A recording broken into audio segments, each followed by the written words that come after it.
ఇది సరిగ్గా జనవరి 24, 2006 కేరళలోని కోలం జిల్లాలో అంచల్ గ్రామంలో ఉదయం 10 గంటల సమయం. అక్కడ గవర్నమెంట్ హాస్పిటల్ లేబర్ ఏరియాలో ఒక మహిళ నొప్పులతో బాధపడుతోంది. డెలివరీకి రెడీగా ఉంది.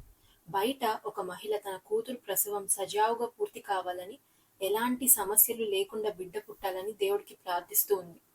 ఆమె పేరే శాంత. కొన్ని నిమిషాల్లోనే ఒక బిడ్డ ఏడుస్తున్న శబ్దం వినిపించింది. ఆ శబ్దాలు విని శాంత సంతోషంతో చిరునవ్వుతో నిండిపోయింది. కానీ కొన్ని నిమిషాల్లోనే మళ్ళీ తన కుమార్తె నొప్పులతో అరుస్తూ ఏడుస్తుండగా శాంతి ఒక్కసారిగా భయపడిపోయింది. ఇంకొన్ని నిమిషాల తర్వాత మరో బిడ్డ ఏడుస్తున్న శబ్దం వినిపించింది. అది విని శాంత సంతోషంతో ఊపిరి పీల్చుకుంది. ఆమె కుమార్తెకి 2 కవల పిల్లలు జన్మించారని నర్స్ వచ్చి చెప్పింది. శాంత తను చాలా ప్రేమగా పెంచిన తన 24 ఏళ్ల కూతురైన రంజనిని చూడ్డానికి లోపలికి వెళ్ళింది. ఆమె మంచంపై నిద్రలో ఉంది. పక్కన తన మనవరాలను చూసి శాంత మనవరాలని ముద్దులాడి హృదయపూర్వకంగా ఆనందించింది.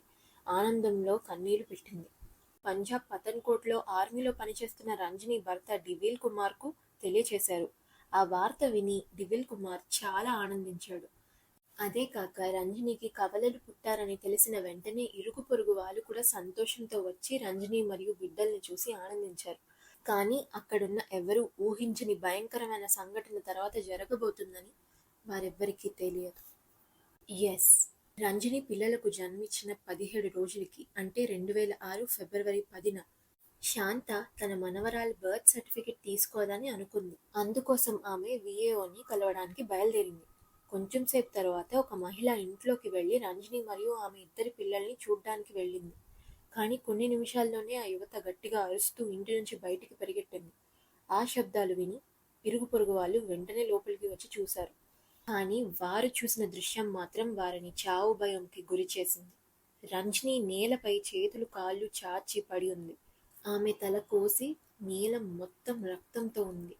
ఆమె పక్కనే 2 చిన్నారులు కూడా నేలపై పడి ఉన్నారు. వారి మెడలు కోసి ఉన్నాయి. రంజని తల్లి శాంత తిరిగి ఇంటికి వచ్చినప్పుడు చూసిన దృశ్యం ఆమెను షాక్కి గురి చేసింది. ఆమె ఆ భయానక దృశ్యం చూసి అక్కడికక్కడే కళ్ళు తిరిగి పడిపోయింది. ఇది చూసి పొరుగు వాళ్ళు భయపడి వెంటనే నీళ్లు చల్లి ఆమెను మెలకువకు తీసుకువచ్చారు. అంతేకాదు, వెంటనే పోలీసులు రావాలంటూ ఫోన్ చేసి సమాచారం ఇచ్చారు. ఈ విషాదకర సమాచారం రంజని భర్త పతాన్కోట్లో సైన్యంలో పనిచేస్తున్న డివిల్ కుమార్ కి కూడా తెలియజేశారు. ఈ వార్త విని అతను ఫోన్లోనే షాక్కి గురై కన్నీళ్లు పెట్టుకున్నాడు. ఇప్పుడు ప్రశ్న ఏంటంటే, రంజనితో పాటు ఆమె పసి ప్రాణాలు ఇలా పైశాచికంగా హత్య చేసిన హంతకుడు ఎవరు? పోలీసులు విచారణ మొదలు పెట్టారు. నిర్మూలాలు అనుమానితుల్ని ప్రశ్నలు తలెత్తాయి. కానీ వారికి తెలియనిది ఏంటంటే 20 ఏళ్ల తర్వాత, అంటే 2025 జనవరిలో ఏఐ ఆర్టిఫిషియల్ ఇంటెలిజెన్స్ సాయంతో అసలు హంతకుడు ఎవరో బయటపడతాది అని. ఎస్, 2025లో కొన్ని నెలల క్రితమే ఏఐ ద్వారా ఈ హంతకుడు ఎవరో గుర్తించారు. ఈ ఏఐ ఎలా పనిచేస్తుంది? ఎలా తెలుసుకుంది? ఈ హంతకుడు ఎవరు? ఆ పసి ప్రాణాలని ఎందుకు చంపారు? ఈ ప్రశ్నలు మొత్తం ఆన్సర్స్తో ఒక్కసారిగా కేరళ అంతా షాక్కి లోనైంది. ఆ అంజల్ గ్రామంలో జరిగిన ఈ హత్య మళ్లీ వార్తల్లోకి వచ్చాయి. మీరు చూస్తున్నారు ఏజెంట్ ఆర్. ఇప్పుడే కథలో అడుగు పెడదాం. పోలీసులు రంజని ఇంటికి వచ్చి ఇంటరాగేషన్ ప్రారంభించారు. సంఘటన జరిగిన రోజు రంజని ఇంటికి ఎవరైనా అనుమానాస్పదంగా వచ్చారా అని ఇరుగు పొరుగు వాళ్ళని పోలీసులు అడిగారు. ఒక మహిళ ఇలా చెప్పింది. నేను బట్టలారేస్తుండగా ఒక 25 ఏళ్ల వయసున్న కొంచెం సన్నగా పొడుగ్గా ఉన్న యువకుడు రంజని ఇంటికి వచ్చినట్టు నేను చూశాను అన్నది. ఆ సమయం రంజని ఇంటి నుంచి ఏమన్నా అరుపులు లేకపోతే శబ్దాలు వినిపించాయా అని పోలీసులు అడగ్గా ఆమె లేదు సార్ అని చెప్పింది. ఇలాంటి ప్రశ్నలు పోలీసులు ఎందుకు అడుగుతున్నారంటే, రంజని ఆ వ్యక్తిని చూసినప్పుడు కూడా అరవలేదంటే ఆమెకు అతను తెలిసిన వ్యక్తి కావచ్చు అనే అనుమానం పోలీసులకు వచ్చింది. ఆ అనుమానంతోనే పోలీసులు అదే వ్యక్తి వివరాలతో రంజని తల్లిని అడగడం ప్రారంభించారు. పొరుగువారు చెప్పిన వార్తలు ఆమెకు తెలియజేశారు. అప్పటి వరకు బాధతో ఉన్న రంజని తల్లి మొహం ఈ వివరాలు విన్న వెంటనే ముఖం మారిపోయింది. ఈ విషయాన్ని పోలీసులు గమనించి మీకు ఆ వ్యక్తి గురించి తెలుసా అని అడిగారు. దానికి రంజని తల్లి అతని పేరు అనిల్ కుమార్ అన్నది. పోలీసులు వెంటనే అడిగారు, అతను మీ బంధువా? ఆమె లేదు సార్, నేను అతన్ని తొలిసారి ఆసుపత్రిలో చూశాను. రంజనికి డెలివరీ అయిన రోజు నేను మెడికల్ షాప్కు మందులు తేవడానికి వెళ్ళాను. అతన్ని అక్కడే చూశాను. ఆ సమయంలో అతనే ముందుగా నాతో మాట్లాడాడు. అతను చెప్పిన దాని ప్రకారం తాను తన గర్భవతి అయిన భార్యను చెకప్ కోసం తీసుకొచ్చాడని అన్నాడు. అప్పుడు నేను కూడా తనతో మాట్లాడుతూ మా రంజనికి బిడ్డ పుట్టిందని చెప్పాను. తర్వాత నేను క్యాంటీన్కి తినడానికి వెళ్తున్నప్పుడు అతను కూడా నాతో తోడొచ్చాడు. అదే సమయంలో అతను తన పేరు అనిల్ కుమార్ అని చెప్పాడు. అతనికి తల్లిదండ్రులు లేరు, బంధువులు కూడా లేరని అన్నాడు. తన గర్భవతి భార్యను ఎలా చూసుకోవాలో సలహాలన్నీ అడిగాడు. నేను కూడా నాకు తెలిసినంత వరకు సలహాలు ఇచ్చాను. చివరగా మీరు మీ కూతుర్ని ఎప్పుడు డిశ్చార్జ్ చేస్తున్నారు అని అడిగాడు. దానికి నేను రేపు ఉదయం తీసుకెళ్తానని చెప్పాను. తర్వాత తను అక్కడి నుంచి వెళ్ళిపోయాడు. ఆ తర్వాత రోజు రంజనిని డిశ్చార్జ్ చేస్తున్నప్పుడు అతను మళ్ళీ ఆసుపత్రికి వచ్చాడు. డిశ్చార్జ్ అయిన విషయం తెలిసి మాకు ఆటో కూడా అతనే తీసుకువచ్చాడు అని ఆమె వివరంగా చెప్పింది. ఇంతకీ ఈ అనిల్ కుమార్ ఎవరు అని పోలీసులకి ఆశ్చర్యం వేసింది. ఎందుకు రంజనిని హత్య చేశాడు అనే ప్రశ్న మొదలైంది. పోలీసులు రంజని తల్లితో అడిగారు, అతనికి రంజనితో ఏమైనా గొడవ ఉందా అని. దానికి ఆమె సమాధానంగా రంజనికి అతను ఎవరో కూడా తెలియదు. ఆసుపత్రిలో కూడా అతన్ని చూసినప్పుడు తను ఎవరు అని నన్ను అడిగింది అని చెప్పింది. రంజని తల్లి శాంత చెప్పిన లక్షణాల ఆధారంగా పోలీసులు అనిల్ కుమార్ యొక్క చిత్రాన్ని తయారు చేశారు. అతని కోసం గాలింపులు ప్రారంభించారు. అప్పుడే ఒక టీ షాప్ లో పోలీసులు ఆ అనిల్ కుమార్ ఇటీవలే అక్కడ తరచు టీ తాగేందుకు వచ్చేవాడని తెలుసుకున్నారు. ఇంకొంతమంది ప్రజలు రంజని హత్య జరిగిన రోజు అనిల్ కుమార్ బైక్ పై వెళ్తూ కనిపించాడని పోలీసులకి చెప్పారు. ఆ ఆధారాన్ని తీసుకొని పోలీసులు పరిసర గ్రామాలు అన్వేషణ ప్రారంభించారు. అయినప్పటికీ ఆ అనిల్ కుమార్ ఎక్కడికి పోయాడో గుర్తించలేకపోయారు. ఈ సమయంలో సమీపంలోనే ఒక చిన్న షాప్ నుంచి పోలీసులకి వచ్చిన ఒక ఫోన్ కాల్ ఈ కేసులో పెద్ద బ్రేక్ త్రూ ఇచ్చింది. ఆ వ్యక్తి మాట్లాడుతూ, మీరు వెతుకుతున్న వ్యక్తి సమీపంలోనే ఏటీఎం డబ్బు విత్డ్రా చేసుకుని అక్కడి నుంచి వెళ్ళిపోతున్నాడని సమాచారం ఇచ్చారు. వినగానే పోలీసులు ఆ ఏటీఎంకి వెళ్లారు. కానీ పోలీసులు రాకముందే అతను అక్కడి నుంచి పారిపోయాడు. ఆపై అనిల్ కుమార్ వెళ్లిన దారిలో వాళ్ళు వెతికినా అతను కనిపించలేదు. కానీ అతను ఏ సమయంలో ఏటీఎం వాడాడో చూసి అతని ఖాతాలో విచిత్రమైన ట్విస్ట్ కనిపించింది. అతనే అనిల్ కుమార్ అని నిర్ధారణ అయినా అతని అసలైన పేరు రాజేష్ అని పోలీసులకు తెలిసింది. ఇంకా అతను కున్నూరులో ఉన్నాడని కూడా గుర్తించారు. ఆ అడ్రస్ ఆధారంగా పోలీసులు రాజేష్ ఇంటికి కున్నూరుకు వెళ్లారు. కానీ అక్కడ తన తల్లిదండ్రులే ఉన్నారు. అంతేకాకుండా అతని గురించి విచారణ చేశారు. వాళ్ళు చెప్పారు తమ కుమారుడు పతన్ కోట్ ఆర్మీలో ఆఫీసర్ గా పనిచేస్తున్నాడని. ఒక్కసారి ఆగండి, పతన్ కోట ఈ ఊరు పేరు ఎక్కడో విన్నట్టుంది కదా. అదే పతన్ కోట్ లో రంజని భర్త డివిల్ కుమార్ కూడా అక్కడే పనిచేస్తున్నాడు కదా. ఇప్పుడు తెలుస్తోంది అదే ఆర్మీ ప్లేస్ లో రాజేష్ కూడా సైనికుడు. ఇంకా రాజేష్ కూడా నెల సెలవులో ఇంటికి వచ్చాడని తెలుసుకున్న పోలీసులు అతను తప్పకుండా ఇంటికి వస్తాడని ఊహించి అక్కడే వేచి చూశారు. కానీ రాజేష్ ఆ రోజు ఇంటికి రాలేదు. దీన్ని చూసి పోలీసులు నిరుత్సాహపడ్డారు. ఇంకా హత్యకు మోటివ్ ఏంటో అర్థం కావడం లేదు. కానీ ఒక క్లూ దొరికింది. రాజేష్, రంజని భర్త డివిల్ కుమార్ ఇద్దరు ఒకే చోట పనిచేస్తున్నారని తెలిసిన పోలీసులు వాళ్ళ మధ్య ఏదైనా గొడవ జరిగి రాజేష్ హత్య చేశాడేమో అని అనుమానించారు. అందుకే డౌట్ క్లియర్ చేసేందుకు వారు పతన్ కోట్ మిలిటరీకి కాల్ చేసి వాళ్ళిద్దరి కోసం కనుక్కున్నారు. అప్పుడు అక్కడున్న ఉన్నతాధికారులు డివిల్ కుమార్ 2 రోజులుగా డ్యూటీకి రావడం లేదని, రాజేష్ నెల రోజులు లీవ్ తీసుకున్నాడని చెప్పారు. కాల్ తర్వాత డౌట్ పెరిగింది రాజేష్ మీద. రాజేషే డివిల్ కుమార్ ని ఏదైనా చేశాడేమో అని అనుమానించారు. కానీ ఇది విని రంజని తల్లి మాత్రం డివిల్ కుమార్ నే అనుమానించడం మొదలుపెట్టింది. పోలీసులు దాని బట్టి ఎలా చెప్తున్నారని అడిగారు. ఆమె చెప్పింది ఏంటంటే డివిల్ కుమార్ రంజని ప్రేమలో ఉన్నారు. కానీ రంజని గర్భవతి అయిన తర్వాతే తనకు విషయం తెలిసింది. అప్పట్లో నేను డివిల్ కుమార్ కి ఫోన్ చేసి పెళ్లి చేసుకోమని చెప్పాను. మొదట్లో ఒప్పుకున్నాడు. కానీ తర్వాత చాలా కారణాలు చెప్పి పెళ్లిని ఆలస్యం చేస్తూ వచ్చాడు. ఇలా 4 నెలలు గడిచిపోయాయి. హఠాత్తుగా రంజని పిల్లలకి తండ్రిని నేను కాదని, పెళ్లి చేసుకోనని చెప్పాడు. దీంతో నేను రంజని కలిసి పోలీస్ స్టేషన్ కి వెళ్లి అతనిపై కంప్లైంట్ ఇచ్చాం. ఆ సమయంలో పోలీసులు డివిల్ కుమార్ కి ఫోన్ చేసి పెళ్లి చేసుకోకపోతే అరెస్ట్ చేస్తామని చెప్పారు. DNA టెస్ట్ లో నువ్వే తండ్రి అని తెలిసిపోతుందని భయపెట్టారు.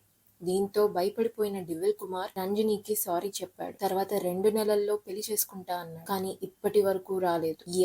వీళ్ళిద్దరికి ఇప్పటికీ పెళ్లి కాలేదు. అంతేకాకుండా రంజని మరియు పిల్లలు హత్యకు గురయ్యారని విన్నాక కూడా డివిల్ కుమార్ రాలేదు. ఇక రాజేష్ మరియు డివిల్ కుమార్ ఒకే చోట పని చేస్తున్నట్టు తెలిసిన తర్వాత రంజని తల్లి వాళ్ళిద్దరూ కలిసి రంజనిను హత్య చేశారంటూ అనుమానించింది. ఇదంతా విని పోలీసులు షాక్ అయ్యారు. ఆమె ఇదంతా ముందే చెప్పాల్సింది అనిపించింది పోలీసులకి. వెంటనే డివిల్ కుమార్ కోసం గాలింపులు మొదలుపెట్టారు. పంజాబ్ పోలీసులు సహాయం కోరారు. కానీ నెలలు గడిచాయి. రాజేష్ మరియు డివిల్ కుమార్ ను పట్టుకోలేకపోయారు. దీనివల్ల రంజని తల్లి నిరాశ చెందింది. రంజని తల్లి శాంత కేసును సిబిఐకి ఇవ్వమని కోర్టులో పిటిషన్ వేశారు. కోర్టు ఆ పిటిషన్ ను అంగీకరించి కేసుని సిబిఐ సాల్వ్ చేయాలని ఆదేశించారు. ఇప్పుడు సిబిఐ ఈ కేసు దర్యాప్తు మొదలుపెట్టింది. గుజరాత్, మహారాష్ట్ర, ఆంధ్ర, కర్ణాటక లాంటి రాష్ట్రాల నుంచి సమాచారం వచ్చేది. అక్కడ రాజేష్ మరియు డివిల్ కుమార్ కనిపించారని. కానీ అయినా వారిద్దరిని పట్టుకోలేకపోయారు. దీంతో సిబిఐ గమనించింది ఏంటి అంటే వాళ్ళు ఒక రాష్ట్రం నుంచి ఇంకొక రాష్ట్రానికి మారుతూ ఉన్నారని. అందుకే ఇద్దరిపై లుకౌట్ నోటీస్ జారీ చేశారు. లుకౌట్ నోటీస్ అంటే పోలీస్కి కావలసిన నిందితుడు దేశ సరిహద్దు దాటి వెళ్లకుండా ఆపేందుకు ఇస్తారు. ఇది వారి ఫోటోలతో ఉంది. విమానాశ్రయం, పోర్ట్, హార్బర్ కు పంపించబడుతుంది. అక్కడున్న అధికారుల ద్వారా వారికి ఏమన్నా ఇన్ఫర్మేషన్ వస్తుందేమో అని. కానీ ఈ విధంగా చూసినా కూడా సిబిఐ వాళ్ళను పట్టుకోలేకపోయారు. ఇది ఏకంగా 1-2 ఏళ్ల విషయం కాదు. 19 సంవత్సరాలు గడిచిపోయాయి. అయినా రాజేష్ మరియు డివిల్ కుమార్ సిబిఐకి తప్పించుకుంటున్నారు. కానీ వారు తప్పించుకుంటున్న రంజని తల్లి మాత్రం ఆశ వదులుకోలేకపోయింది. ఆమె వరుసగా పిటిషన్ల మీద పిటిషన్లు వేస్తూ ఆ కేసును ముందుకు తీసుకెళ్లింది. ఆమె కృషి ఫలంగా రంజని హత్య కథలో ఇది మీ క్లైమాక్స్ పాయింట్. ఇప్పుడు సిబిఐ ఆర్టిఫిషియల్ ఇంటెలిజెన్స్ ని వినియోగించాలని నిర్ణయించింది. ఎందుకంటే రాజేష్, డివిల్ కుమార్ ఇండియాలోనే ఎక్కడో ఉన్నారనేది ఖాయం. ఎక్కడో ఏదో ఒక ఊర్లో వారు సాధారణ జీవితం గడుపుతూ ఉండొచ్చని భావించారు. అందుకే వాళ్ళ ఫోటోలు సోషల్ మీడియాలో కానీ ప్రభుత్వ డేటాబేస్ లో కానీ ఉంటాయేమో అని భావించారు. కానీ సోషల్ మీడియాలో కోట్లలో ఫోటోలుండగా ఇద్దరిని కనుక్కోవటం సముద్రంలో సూది వెతకడం లాంటిది. కానీ ఇలాంటి కిల్లర్ ఫిషెస్ ని పట్టుకోవాలంటే మనం ఆర్టిఫిషియల్ ఇంటెలిజెంట్ అనే వల వేయాల్సిందే అని సిబిఐ నిర్ణయం తీసుకుంది. వెంటనే డివిల్ కుమార్, రాజేష్ పాత ఫోటోలను ఏఐకి ఇచ్చి ఇంటర్నెట్ లో వీళ్ళకి సరిపడే ముఖాలు ఏమైనా ఉన్నాయేమో అని చూడమని సిబిఐ ఏఐకి ఆదేశం ఇచ్చింది. తక్షణమే యాక్షన్ మోడ్ లోకి వచ్చిన ఏఐ కొన్ని గంటల్లోనే ఫేస్బుక్ లో రాజేష్, డివిల్ కుమార్ పెళ్లి ఫోటోలు పాటు వారి వివరాలని బయట పెట్టింది. వెంటనే ఫేస్బుక్ లో రిజిస్టర్ అయి ఉన్న నెంబర్ ట్రేస్ చేసి చూశారు. అది ప్రస్తుతం పుదుచ్చేరిలో ఉందని తెలిసింది. ఆ నెంబర్ ఆధారంగా వారి ఇంటి దగ్గరికి వెళ్లిన పోలీసులు షాక్ అయ్యారు. ఇద్దరు తమ పేర్లు మార్చుకొని వేరే మహిళలతో పెళ్లి చేసుకొని పిల్లలతో కుటుంబంలాగా జీవిస్తున్నారు. జనవరి 3, 2025న వారిని అరెస్ట్ చేసి విచారణ ప్రారంభించారు. అదే సమయంలో వారు నిజాలు కూడా ఒప్పుకున్నారు. కన్ఫెషన్ లో వాళ్ళు చెప్పింది ఏంటి అంటే డివిల్ కుమార్ రంజనిని కేవలం టైం పాస్ కి ప్రేమించి వదిలేయాలనుకున్నాడు. కానీ పోలీసుల నుంచి బెదిరింపు విని తను భయపడిపోయాడు. దాంతో డివిల్ కుమార్ గా మారిపోయాడు. రంజనితో పాటు ఆమె పిల్లల్ని కూడా హత్య చేయాలని నిర్ణయం చేసుకున్నాడు. ఈ హత్య ప్లాన్ ను అమలు చేయడానికి అతను తన స్నేహితుడు రాజేష్ కు పెద్ద మొత్తం డబ్బులు ఇచ్చాడు. రాజేష్ పథకం ప్రకారం సెలవు తీసుకొని కున్నూర్కి వచ్చాడు. అక్కడ అంచల్ గ్రామంలోకి వెళ్లి రంజని, ఆమె తల్లిని గమనించసాగాడు. కానీ సరైన టైం రాక రంజని ఉన్న హాస్పిటల్ కి వెళ్లి డిశ్చార్జ్ అయ్యే సమయాన్ని తెలుసుకోవడం కోసం ఆమె తల్లితో మాట్లాడాడు. రంజని డిశ్చార్జ్ అయిన ఇంటికి వెళ్ళాక ఆమె ఒంటరిగా ఉన్న సమయం వేచి చూశాడు. ఒకరోజు పిల్లల బర్త్ సర్టిఫికెట్ కోసం శాంత బయటికి వెళ్తుండడంతో ఆ అవకాశం మిస్ కాకుండా వెంటనే ఇంట్లోకి ప్రవేశించాడు. ఆ సమయంలో రంజని తన బిడ్డలను నిద్రపుచ్చుతుంది. రాజేష్ గమనించి వెనక నుంచి వచ్చి ఆమె నోరు మూసి పట్టుకున్నాడు. ఏం జరుగుతుందో అర్థం కాక రంజని పోరాడింది. కానీ కత్తి తీసి రాజేష్ ఆమె మెడపై కొయ్యడం ప్రారంభించాడు. రక్తపు నీళ్ళలో ఆమె కూలిపోతుంది. రంజని అక్కడే మరణించింది. తర్వాత చిన్నారుల దగ్గరికి వెళ్లి వాళ్ళ మెడలను కూడా కోసి దారుణంగా హత్య చేశాడు. పని ముగించుకొని బైక్ మీద అక్కడి నుంచి పారిపోయాడు. పోలీసులు వెతుకుతున్నారని తెలుసుకొని డివిల్ కుమార్ కి కాల్ చేసి కర్ణాటకకు తప్పించుకొని రమ్మన్నాడు.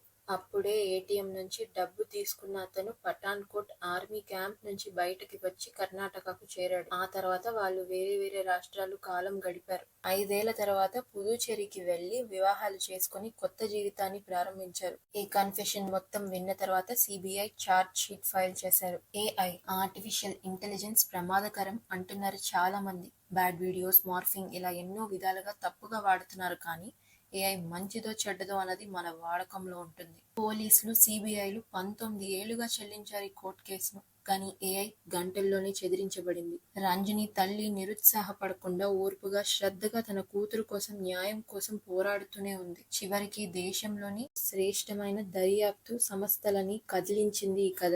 ఈ కథలో ఉన్నది ప్రేమ కాదు, వ్యభిచారం కాదు, అది నమ్మకానికి మోసం. రాజేష్, డివిల్ కుమార్ అనే ఇద్దరు క్రూర మనుషులు ఏళ్ల తరబడి తప్పించుకుంటూ వచ్చారు. ఆఖరికి టెక్నాలజీ ముందు తల వంచుకున్నారు. ఇది రంజనికి న్యాయం మాత్రమే కాదు, దేశంలో ప్రతి మహిళ, ప్రతి తల్లికి ఒక సందేశం. న్యాయం ఆలస్యం కావచ్చు, కానీ తప్పదు. జనవరి 3, 2025 భారత్ క్రైమ్ చరిత్రలోనే ఒక కొత్త మైలురాయిగా మారింది ఈ క్రైమ్ కథ. That's it for today. Agent R signing off.